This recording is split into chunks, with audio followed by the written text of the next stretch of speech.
Isang mapagpalang umaga sa ating lahat, mga kapatid ko kay Kristo. Mula sa The Solid Rock Morning Devotion, isang kagalakan na muli tayo ay makapagpulay-bulay sa salita ng Panginoon sa umagang ito. Mga ilang minutong pagbubulay-bulay ng mga salita ng Panginoon upang papurihan at sambahin ang ating Panginoong Hesukristo. Ang ating pong pagbubulay-bulayan ngayong umaga ay matatagpuan sa pangalawang Samuel, Kabanata 7, talatang 21. Ito ang sinasabi, Panginoong Diyos, tunay ngang kayo ang Diyos. Ipinangako niyo sa akin na inyong lingkod ang mabubuting bagay na ito, at tapat kayo sa mga pangako ninyo. Pinagpala na po tayo sa pagkabasa at pagkarinig ng kaniyang mga salita. Tayo po ay manalangin. Diyos na mapagmahal at dakila sa lahat, naririto muli ang iyong mga anak upang ikaw, o Diyos, ay sambahin. Salamat, o Diyos, sa bagong umaga na iyong ibinigay para sa amin. Maraming salamat sa isang gabing nagdaan na kami iyong iniingatan sa aming pagtulog. Salamat, o Diyos, sa muli mong paggising sa amin, sa muli mong pagbibigay ng buhay, ng lakas at ng karunungan. At sa umagang ito, Panginoon, patuloy naming inilalapit sa inyo ang aming mga kaibigan na nasa banig ng karamdaman.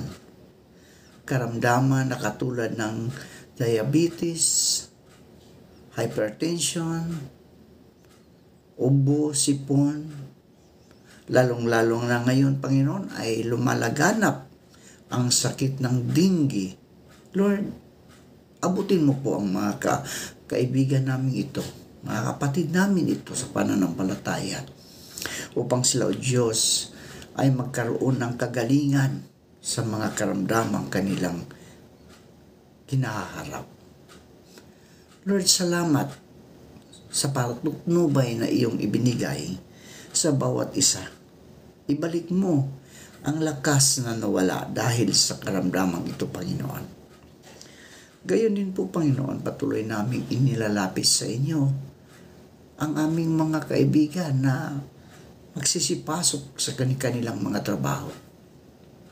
Patuloy mo po silang ingatan, Ama. Ilayo mo sila sa kapahamakan sa daan. Pagkustulungan mo sila na makarating sa kanilang mga trabaho, Panginoon. Gayon din po, Panginoon, sa aming mga estudyante. Patuloy mo pong ingatan ang mga estudyante, Panginoon, lalong-lalo na ito ay panahon ng mga final examination, mga final requirements. Lord, ibigyan mo sila ng karunungan upang makamit nila ang kanilang tagumpay sa pamagitan mo, Panginoon. Dahil kapag wala ka sa aming buhay, Panginoon, wala kaming mararating. Kaya Lord, dalangin ko na ikaw ang siyang patuloy na gumagabay sa mga estudyanteng ito, Panginoon.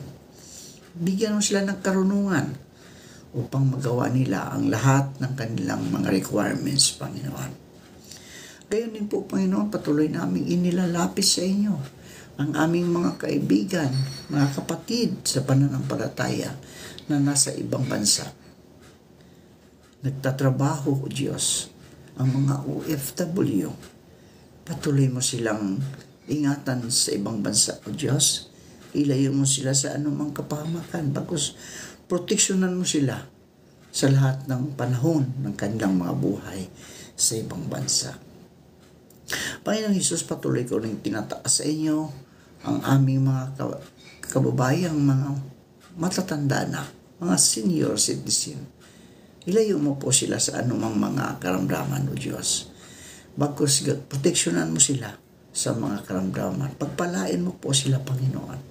Tulungan mo sila na kanilang mga lakas ay magkaroon ng kalakasan, Panginoon, upang patuloy silang makapaglingkod sa kanilang mga pamilya, Panginoon. Amin inilalapit sa inyo ang aming bansa, ang bansang Pilipinas. Patuloy mo po itong pagpalain, Ama. Ilayo mo po ito sa mga mapansamantalang politiko, Panginoon, upang ang iyong mga anak ay patuloy na makapaglingkod sa inyo na maayos, matiwasay at mapagmahal. Bigyan mo po kami ng leader na mapagmahal, tunay na mapagmahal sa bayan at sa kapwa, Panginoon. Lalong-lalo na mapagmahal sa aming Diyos na tagapagligtas. Lord, maraming salamat po. Gayunin po, Panginoon, aming inilalapit sa inyo ang aming mga kaibigan na magsiselebrate ng kanilang kaarawan sa araw na ito at wedding anniversary. Pagpalain mo po sila, Panginoon, at ingatan kasama ng kanilang buong sambahayan. Ito ang aking dalangin na may pagpupurit pa sa salamat sa matamis ni Jesucristo na aming Diyos at tagapagligtas. Amen. Amen. Ang pamagat ng ating pagbubulay-bulayan ngayong umaga, mga kaibigan, ay answered prayer nga ba? Yan. Answered prayer nga ba? Lord, give me patience today. Yun ang panalangin ng isang lalaki. Bago siya tumayo sa kanyang higaan. Monday na naman kasi. Yan. At hindi niya talaga gusto ang araw ng Monday. Bakit? Bakit ayaw niya? Pero parang nothing is going her way. Nadula siya sa kusina kasi umihi sa sahig ang aso niya. Nadiskarga ang battery ng kotse niya. Kaya napilitan siyang mag-commute to work. Pagdating sa office, nalaman niyang may pumutok na fuse sa building kaya walang kuryente ang buong floor nila. Umiyak siya pag-uwi. Lord, sabi ko, give me patience, not problems. Have you ever prayed for something? Tapos iba ang sagot ni Lord?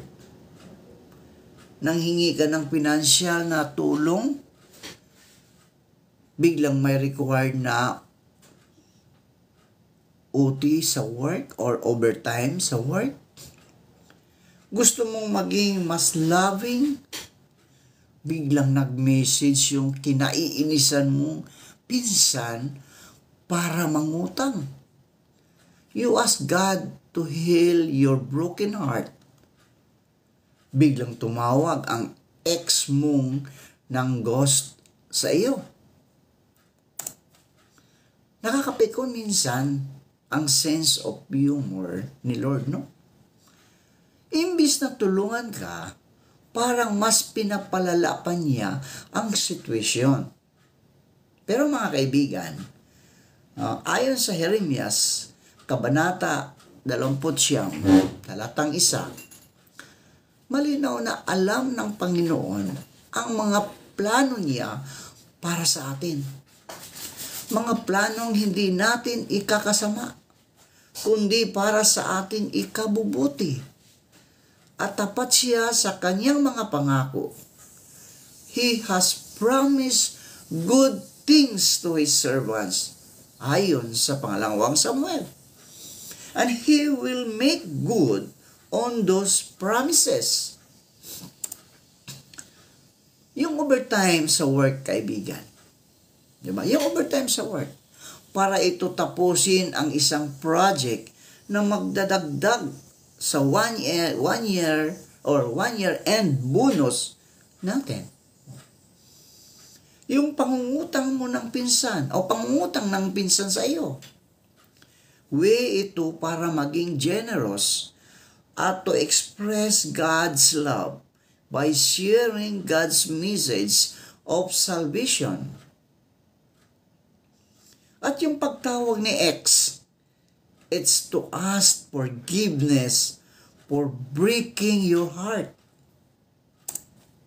Hindi ba sinasagot ni Lord ang mga panalangin mo?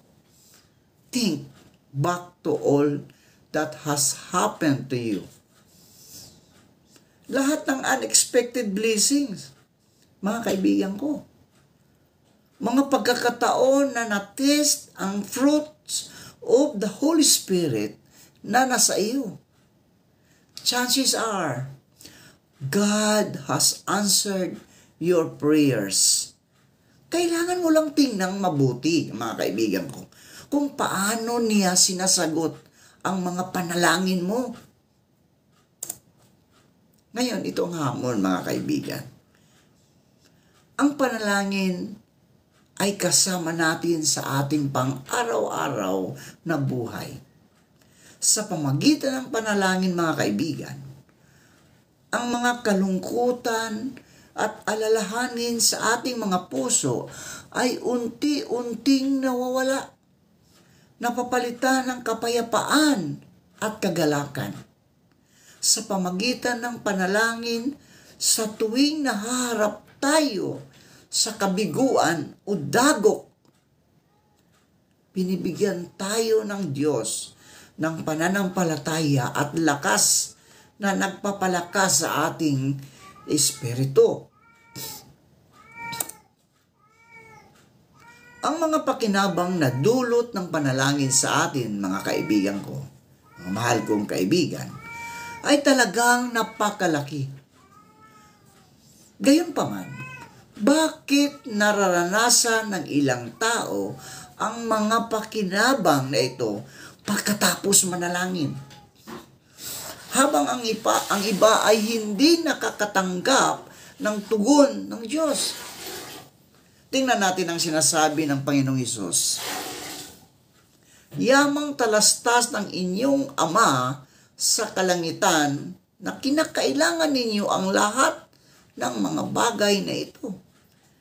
Datapwat hanapin muna ninyo ang kanyang kaharian at ang kanyang katuwiran.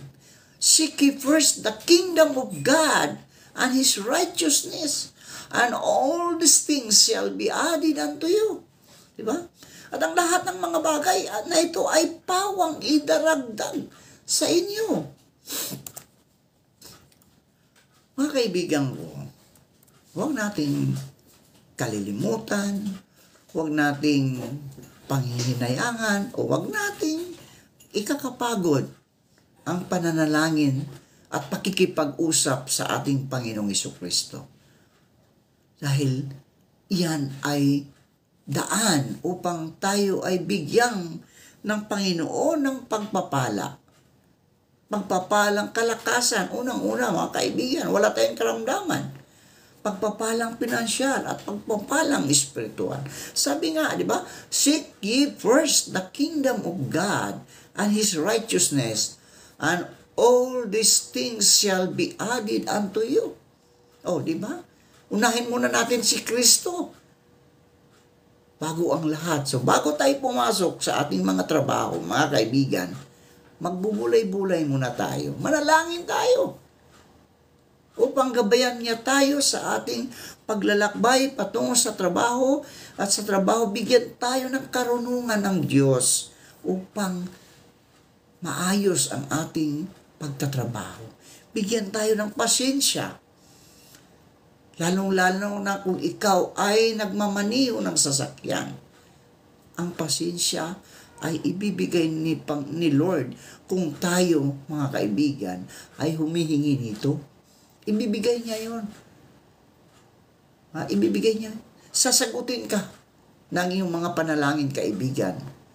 Dahil ang Diyos ang mapagmahal at tapat ang sa kanyang mga pangako na hindi niya tayo iwanan ni pababayaan man. Tayo po ay manalangin. Panginoong Hesus, marami pong salamat sa mga magandang mga plano ninyo para sa aming mga buhay. Salamat sa pagtupad sa mga pangako mong iyon. Naway kami rin, Panginoon, ay tulungan mong na ang aming mga pangako na sumunod sa iyong kalooban ay aming matupad. Mga pangakong mahalin ang aming kapwa, mahalin ang aming kaaway. Lord, tulungan mo kami upang kami, O Diyos, ay magkaroon ng buhay na walang hanggan. Salamat, O Diyos, sa kaligtasang ipinagkaloob ninyo sa amin. At sa umagang ito, Panginoon, patuloy kong idalangin na pagpalain mo po ang lahat ng iyong mga anak na nakikinig sa iyo ngayong umaga. Ingatan mo po silang lahat, Panginoon, sa kanilang pagbabiyahe, sa kanilang trabaho. Ilayo mo sila sa anumang kapahamakan. Lalong-lalo na ngayon, O Diyos, na ang panahon ay hindi mo maintindihan. May sobrang init, kaya nagre-resulta ng pagsuspensyon ng mga kaklase, Panginoon. Kaya Lord, dalangin ko ang iyong gabay at patnubay sa lahat ng mananampalataya, sa lahat ng iyong mga anak, upang sila, O Diyos, ay hindi mapahamak. Pagpalain mo po ang lahat ng iyong mga anak sa pangalan ng Ama at ng Anak at ng Banal na Espiritu Santo. Amen. Amen.